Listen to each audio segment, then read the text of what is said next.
The emergency lights cast an eerie red glow across Dr. Sarah Chen's laboratory as she hunched over her workstation, her dark eyes fixed on the molecular projection hovering above the quantum simulator.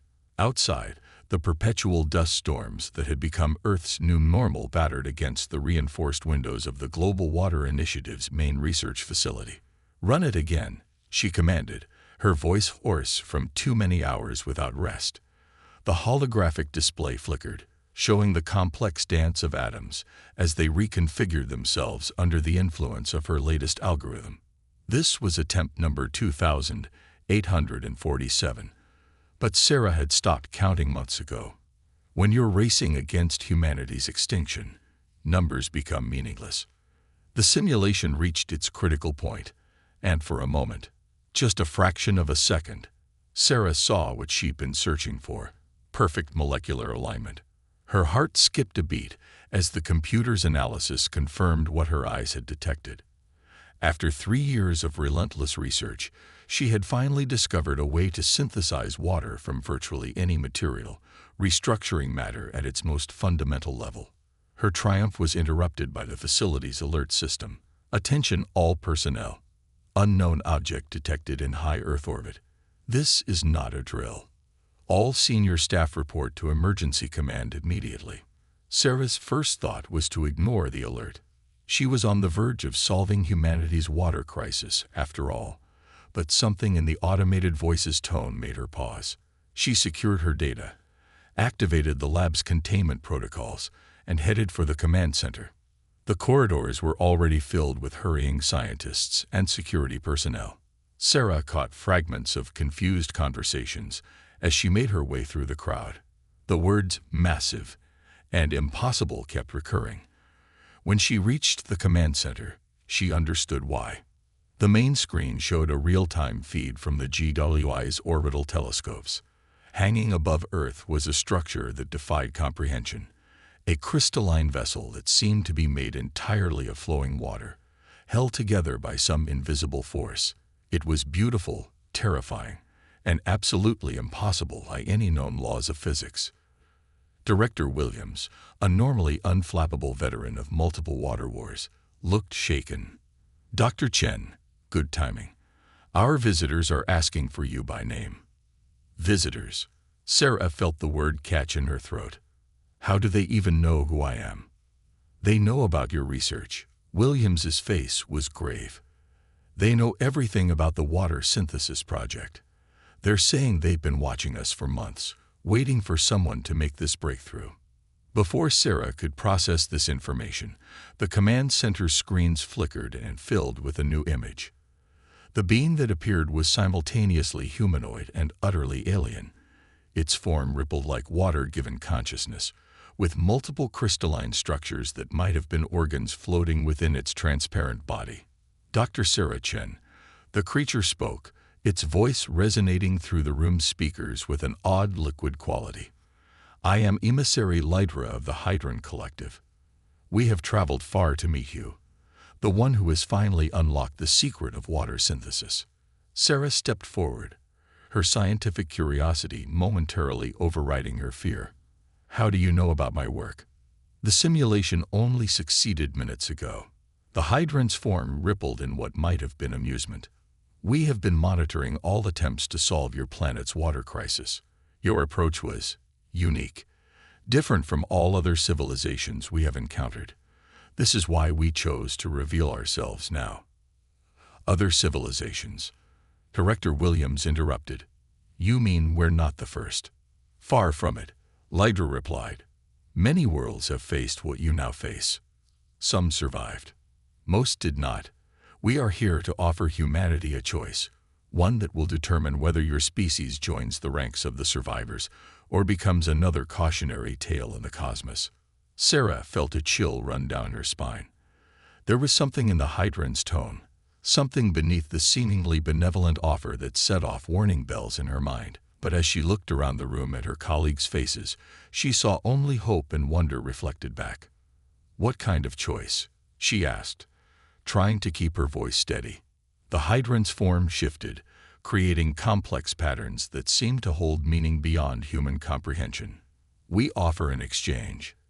Your water synthesis technology for our knowledge of interstellar travel and energy manipulation. Together, we could solve not only Earth's water crisis, but elevate humanity to the stars. It was everything humanity had dreamed of. Solutions to their most pressing crisis, and the keys to the cosmos all at once. It was perfect. Too perfect. And if we refuse? Sarah asked, earning a sharp look from Director Williams. Lidra's form stilled, becoming almost crystalline in its rigidity. Then you face your crisis alone, with the knowledge that you rejected salvation when it was offered. We would be saddened by such an outcome. The threat was subtle but clear. Sarah looked down at her tablet, where the successful simulation results still glowed on the screen. Humanity had just achieved something remarkable, something that had apparently drawn the attention of beings from across the stars. But instead of feeling triumphant, she felt a growing sense of dread. As the command center erupted into urgent discussions around her, Sarah remained silent, her mind racing. She had spent years learning to read the patterns of molecules, to understand the dance of atoms that made up the universe's most precious resource. Now, looking at the alien being on the screen, she realized she would need to learn to read a very different kind of pattern, one that might determine the fate of her entire species. The water crisis had just become something far more dangerous than anyone could have imagined. And Sarah had the sinking feeling that her breakthrough might have just opened Pandora's box. The United Nations Security Council chamber had never been so crowded. 3 days after the Hydron's arrival, representatives from every nation had gathered to debate humanity's response to their offer. Sarah sat between Director Williams and General Zhang of the Asian Alliance, trying not to fidget as she watched the Hydron emissaries float in their containment spheres at the center of the room. The Hydrons had brought proof of their technological superiority, demonstrations that had left even the most skeptical scientists speechless. They could manipulate gravity as easily as humans flipped light switches. Their medical technology could cure diseases that had plagued humanity for centuries. And their mastery of water manipulation bordered on magical. Dr. Chen, the UN Secretary General's voice cut through her thoughts. You've had the most direct contact with the Hydron technology.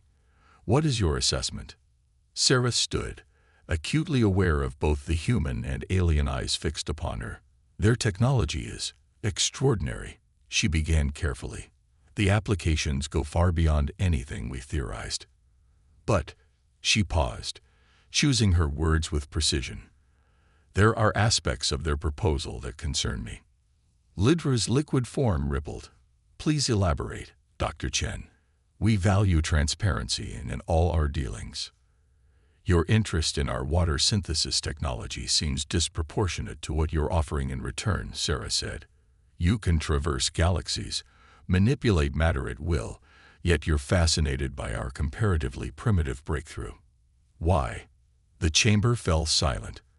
Sarah could feel Director Williams tensing beside her, but she pressed on. Furthermore, in the past 3 days, you've shared incredible technological advances with us, but nothing about your own biology or homeworld. For a species promoting transparency, you're remarkably opaque about yourselves. The Hydron delegates crystalline structures pulsed with patterns Sarah had learned to recognize as agitation. Lidra moved forward, their containment sphere hovering closer to the podium. Your skepticism is understandable, Dr. Chen. Lidra's voice remained smooth as still water. But consider this. Does a teacher need to share their personal history to educate their students? We offer guidance, as we have to many civilizations before yours. And what happened to those civilizations? General Zhang spoke up, his weathered face creased with concern. We've asked for examples of your successful partnerships, yet you provide only vague assurances. Some matters are restricted by our protocols. Another Hydron, who had introduced themselves as Observer Nexus, interjected. But we can arrange a demonstration that might ease your concerns. With your permission, we would like to show Dr. Chen our vessel's synthesis laboratories. Sarah felt a jolt of excitement despite her suspicions. The scientific part of her brain couldn't resist the opportunity to see advanced alien technology up close. But years of working in high-stakes research had taught her to trust her instincts, and something about this offer felt wrong. "I accept," she said, ignoring Director Williams's warning look. "On one condition. I want to bring my own testing equipment and a small team of my choosing." The hydrant's forms twisted in what Sarah had come to recognize as their version of consultation. After a moment, Leiter spoke. "Acceptable, with reasonable security protocols. We will make arrangements for tomorrow's Earth rotation." As the session adjourned, Sarah found herself cornered by Director Williams. "That was either very brave or very foolish," he whispered. "The Chinese and Russians are already signing preliminary agreements. We can't risk antagonizing them." "Something's not adding up," Sarah replied quietly. "Their technology is centuries ahead of ours, but they're acting like our water synthesis breakthrough is the Holy Grail. And have you noticed how they never stay in one place? They're constantly moving, even inside those containment spheres. They're water-based life forms. Movement is probably natural for them. Maybe, or maybe they're hiding something about their physical nature." Sarah pulled out her tablet, showing him the readings she'd been secretly taking. Their mass changes throughout the day. Subtle variations, but they're there. And look at these spectral analyses. Their outer layer isn't just water. It's some kind of adaptive membrane. Williams studied the data, his expression growing troubled. "What are you thinking?" "I'm thinking we need to be very careful during tomorrow's demonstration. I've already contacted Dr. Patel from Xenobiology and Dr. Rodriguez from Quantum Mechanics. I want them on my team. Both known for their unconventional theories," Williams noted, "and their paranoia about alien contact. Right now, a little paranoia might be healthy." Sarah glanced at the departing hydrant delegates, their crystalline forms catching the light like precious gems. "We're dealing with beings who can reshape matter at will, who've mastered interstellar travel, yet claim they need our help with water synthesis. Either they're lying about their capabilities, or they're lying about their intentions," Williams finished grimly. Sarah nodded. "The question is, which is worse?" Later that night, in her lab, Sarah worked feverishly to modify her testing equipment. If her suspicions were correct, she would only get one chance to discover the truth aboard the hydrant vessel. She had just finished calibrating a particularly sensitive molecular scanner when her computer chimed with an urgent alert. The screen showed a molecular analysis she'd been running on a water sample from the hydrant's containment sphere, a sample she'd managed to collect surreptitiously during the council session. As she studied the results, her blood ran cold. The water wasn't just water. It was alive, and it was changing. Sarah reached for her phone to contact Williams, then stopped. The hydrants had demonstrated remarkable technological capabilities. Who knew what kind of surveillance they might have in place? Instead, she saved the data to a secure drive and carefully began composing a message in the old scientific cipher she and her colleagues had developed years ago for protecting sensitive research. Tomorrow's demonstration had just become something far more dangerous than a simple technological exchange. Sarah had the sinking feeling she wasn't going to visit a laboratory. She was going to walk into the belly of the beast.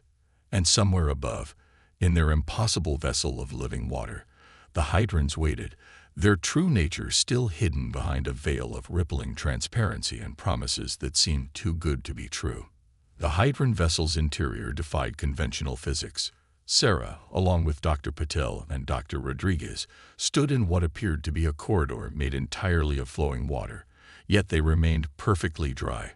Their environmental suits' sensors were going haywire, struggling to process the impossible readings.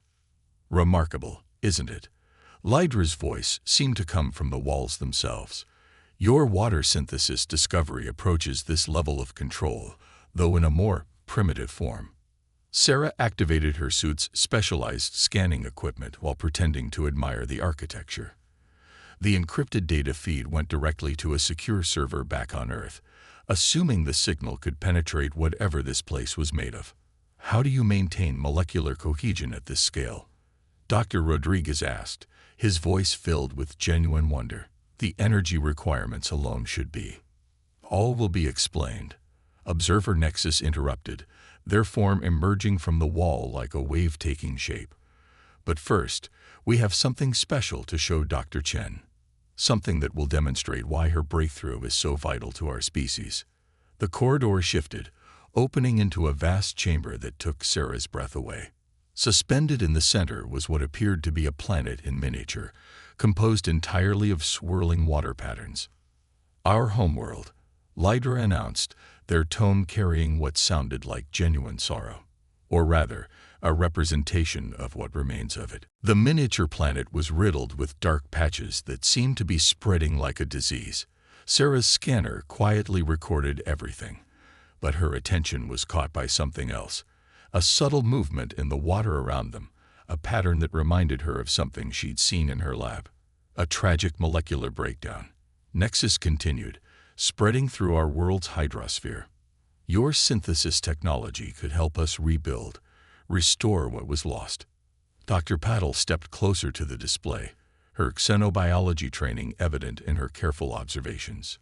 These patterns, they're not just representing geographic features, are they? They're showing population distribution. Sarah saw it too.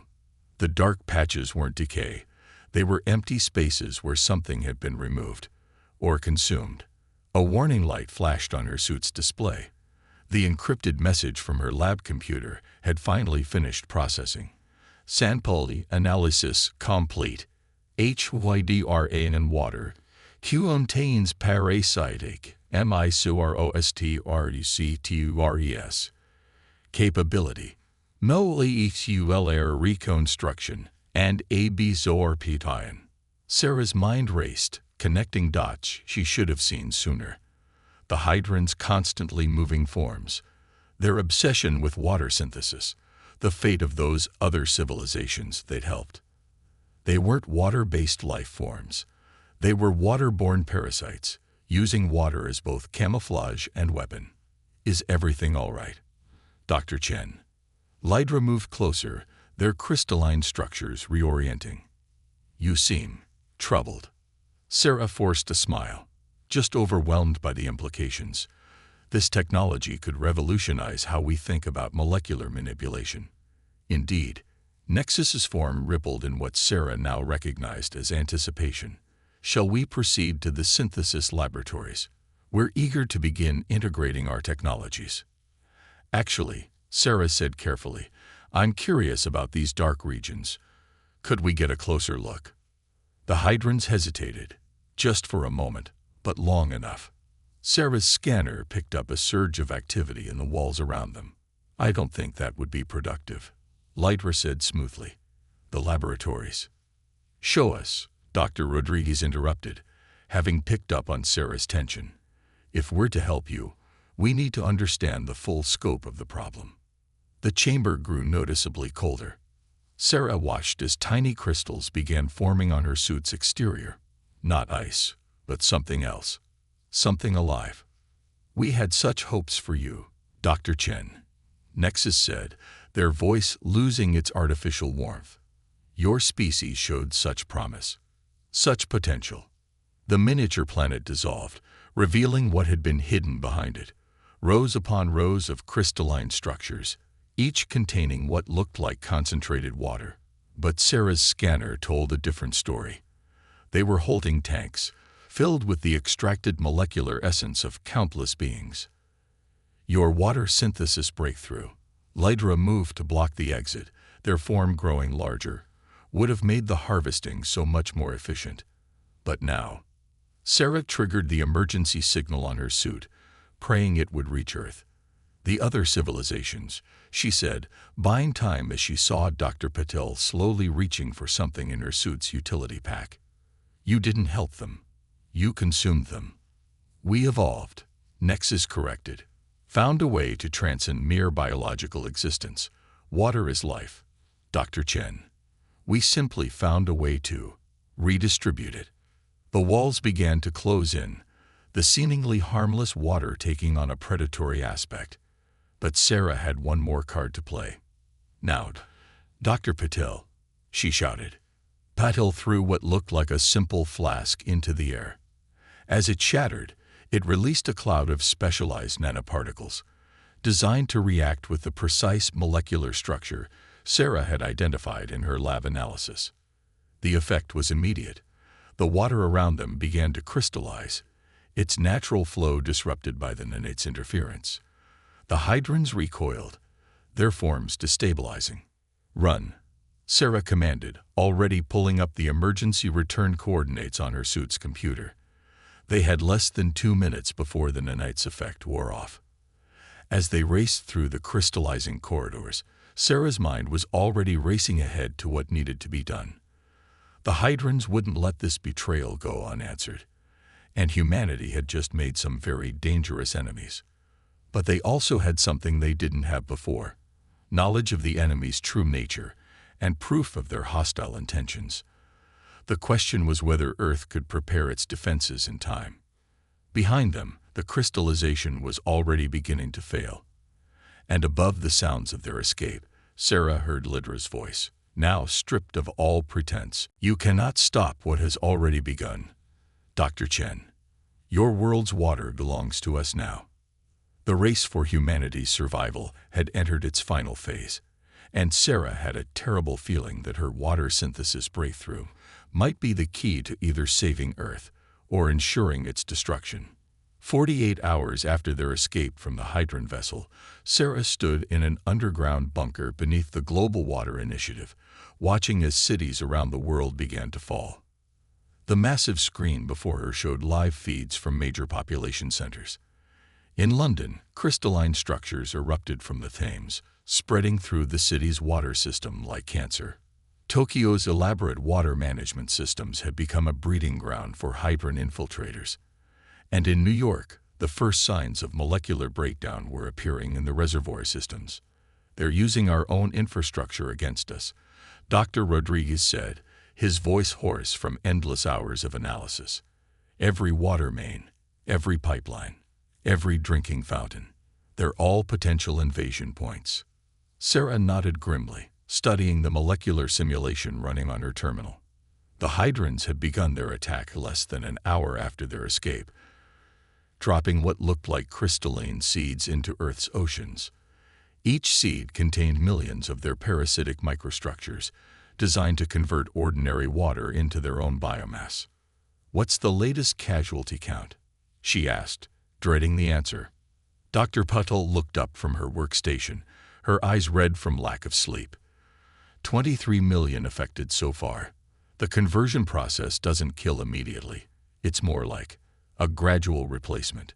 Human tissue being transformed into hydron matter, molecule by molecule. The bunker door slid open, admitting Director Williams and General Zhang. Both men looked like they'd aged years and days. "The Security Council has authorized ultimate measures," Zhang announced without preamble. "They're preparing to deploy nuclear weapons against major waterways." "That won't work," Sarah said, pulling up her latest analysis. "The hydron molecular structure adapts to radiation. A nuclear strike would just give them more energy to work with. We need something more precise, something that targets their specific biological makeup." "Like your nanites?" Williams asked. "The prototype batch we used on their ship was crude, designed to temporarily disrupt their molecular cohesion. But yes, something like that, but on a global scale." Sarah brought up a new simulation. "We need to turn their own strategy against them." "What do you mean?" John leaned forward, studying the display. "The hydrons convert water into their biomass by restructuring it at the molecular level. But my synthesis breakthrough works on similar principles. If we can modify the process, create a cascade effect that transforms their biomass instead of ordinary matter." "You want to poison them with their own technology," Rodriguez finished, his eyes widening. "But the energy requirements would be astronomical." "Not if we use their own energy against them." Sarah's fingers flew across the keyboard, bringing up a new set of calculations. "Every conversion they perform releases a specific quantum signature. If we can harness that energy, redirect it." A distant rumble shook the bunker, sending dust cascading from the ceiling. The attack was getting closer. How long? Williams demanded. To modify the synthesis process, maybe 48 hours. To deploy it globally. Sarah shook her head. I don't know. We'd need a delivery system that could reach every affected water source simultaneously. The weather control satellites, Zhang said suddenly, originally designed to combat drought, but we could repurpose them to disperse your modified nanites through the atmosphere. That could work, Patel agreed, already running simulations. The satellite's coverage is nearly global, and the Hydrons would never expect an attack from above. Another explosion, closer this time. On the main screen, they watched as another city fell to the crystalline invasion. The Hydrons were learning, adapting their tactics. In some areas, they were now attacking through groundwater, emerging from the Earth itself to consume everything in their path. Dr. Chen, a technician, called out urgently. You need to see this. The screen showed a new feed, this one from deep ocean sensors. The Hydron seeds had reached the abyssal plains, and the conversion process was accelerating. If it reached the deep ocean currents, how long until total ocean conversion? Sarah asked. At current rates, less than 72 hours. The room fell silent. Everyone present understood what that meant. Once the oceans fell, Earth's water cycle would become a weapon against humanity. Every rainfall would carry Hydron parasites. Every morning dew would be a potential infection vector. Then we have no choice, Sarah said, straightening her back. We work fast, or we don't work at all. The next 45 hours passed in a blur of calculations, simulations, and desperate modifications. Sarah's team worked in shifts, refining the synthesis process while military engineers retrofitted the satellite network. Outside, the world burned as humanity fought a losing battle against an enemy they couldn't shoot, bomb, or negotiate with. Reports came in of resistance groups having success with dehydration weapons, devices that could temporarily disrupt the Hydron's molecular cohesion.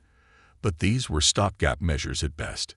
The parasites simply retreated, found new water sources, and attacked again. Sarah barely slept, running on caffeine and determination. The solution was there, hidden in the complex dance of molecules and energy that had started this whole crisis. She just had to find it. The breakthrough came, appropriately enough, from a glass of water. Look at this, she called out, drawing her team to her workstation. When the Hydrons convert water, they have to maintain precise molecular alignment. But what if we introduced a quantum irregularity, something that would cascade through their entire network? Like a virus, Rodriguez said, catching on. But instead of attacking their biology, we attack the space between their molecules, Sarah finished. Force them to face the same molecular breakdown they claimed was destroying their homeworld. It wasn't just theoretical anymore. They had a weapon. But as Sarah looked at the simulation results, she realized they had something else too. Proof that the Hydrons had lied about everything. Their homeworld hadn't been destroyed by molecular breakdown. They had consumed it themselves, just as they were trying to consume Earth. The bunker's speakers crackled to life with an emergency broadcast. Attention all personnel. Multiple Hydron vessels detected entering atmosphere. Estimated time to global engagement, 15 minutes. Sarah looked at her team, saw the same mix of fear and determination in their eyes that she felt in her heart. They had one chance to save humanity, and it would come down to a race against time.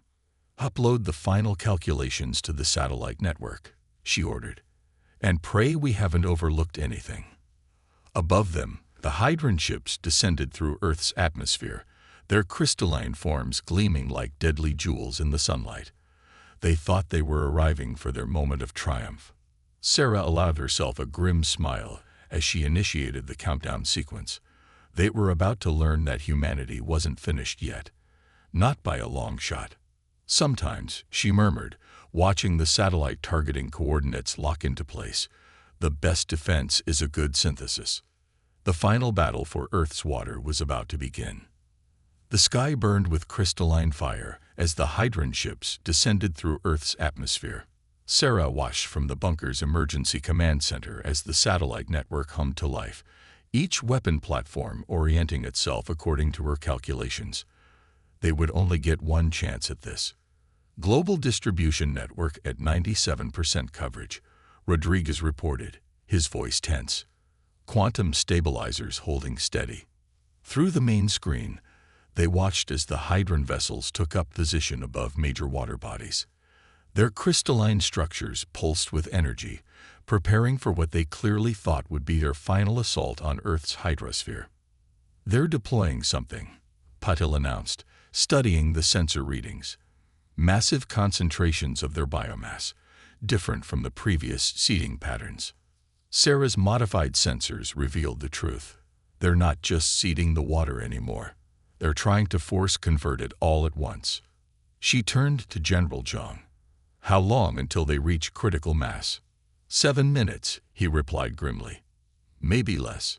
Sarah took a deep breath, studying the molecular simulations one last time. Everything hinged on precise timing. They had to wait until the Hydrons committed fully to their conversion attempt. Only then would their molecular structure be vulnerable enough for the modified synthesis process to work. 3 minutes. "Satellite network at full power," Rodriguez reported. "But Sarah, the energy readings from their ships are off the charts. If we're wrong about this..." "We're not wrong." Sarah's voice was steel. "They think they understand water better than we do, but they forgot something crucial. 2 minutes to critical mass." "What did they forget?" Williams asked, watching as cities around the world disappeared beneath crystalline waves. "Water is part of us," Sarah said, her fingers moving across the control panel. "Not just physically. It's in our history, our culture, our very evolution. We didn't just study it. We learned to work with it. They want to dominate it, control it absolutely. And that's their weakness." 1 minute to critical mass. Sarah looked at her team, saw the trust in their eyes. "Initiate final countdown. And whatever happens, it's been an honor." The Hydron ships had reached their optimal position, their crystalline forms resonating with power as they prepared to transform Earth's entire hydrosphere into their biomass. In the command center, Sarah watched the quantum readings spike. "Now," she commanded. The satellite network activated, releasing its payload of modified nanites into the atmosphere. But instead of attacking the Hydrons directly, the nanites did something else. They began to sing. Not with sound, but with quantum vibrations, creating a cascade of molecular harmonics that rippled through every water molecule on Earth. The Hydrons' conversion process faltered as their carefully maintained molecular structures began to resonate at frequencies they hadn't anticipated. "It's working," Patil breathed, watching the sensors. The quantum irregularities are propagating through their entire network. On screens around the world, they watched as the crystalline structures began to vibrate, their perfect alignment disrupted by frequencies that mimicked Earth's natural water cycle. The Hydrons had tried to impose absolute control over water, but water, as humanity had learned over millennia, couldn't be truly controlled, only worked with, respected, understood. The first Hydron ship shattered, its crystalline form unable to maintain cohesion against the quantum harmonics. Others quickly followed, their biomass dissolving into harmless base molecules that rained back into the oceans they had tried to steal. "Hydron biomass conversion at 60% and climbing," Rodriguez reported. "The quantum cascade is self-sustaining." Sarah watched as the modified synthesis process she had created spread across the globe, transforming the Hydron threat not into simple water, but into something new. A molecular structure that would strengthen Earth's natural water cycle while making it forever resistant to their kind of parasitic invasion. The last Hydron ship attempted to flee, but it was too late. Their own conversion attempt had linked them too deeply into Earth's hydrosphere. There was nowhere left for them to hide. Hours later, as the sun rose over a world forever changed, Sarah stood at a window in the upper levels of the GWI facility, watching raindrops fall against the glass. Each drop contained traces of the modified molecular structure. humanity's new defense against any future attempts to steal their most precious resource. The UN Security Council is already talking about adapting the technology for other purposes, Williams said, joining her at the window. Drought prevention, climate stabilization. You've given us more than just a weapon, Sarah. You've given us a way to heal our world. Sarah nodded, thinking of all they had learned from this crisis. The hydrants thought water was just a resource to be consumed. They never understood that it's a partnership between molecules, between species, between worlds. And now, Patil asked, entering with fresh sensor readings, what do we do with this technology? Sarah smiled, watching the rain fall on a world that was still very much alive, still very much their own. We do what humanity has always done. We learn, we adapt, we grow, and we make sure we're ready if they ever come back. The rain continued to fall, each drop carrying the memory of humanity's closest brush with extinction, and the promise of a future they had fought so hard to preserve. In the end, it hadn't just been about saving Earth's water. It had been about proving that humanity's greatest strength wasn't in domination or control, but in understanding, adaptation, and the willingness to work with nature rather than against it. The hydrants had come seeking to consume. They had left having taught humanity a valuable lesson. Sometimes the price of tomorrow isn't paid in water, but in wisdom. And as Sarah watched the cleansing rain fall over a recovering Earth, she knew that wisdom would serve humanity well in the struggles yet to come.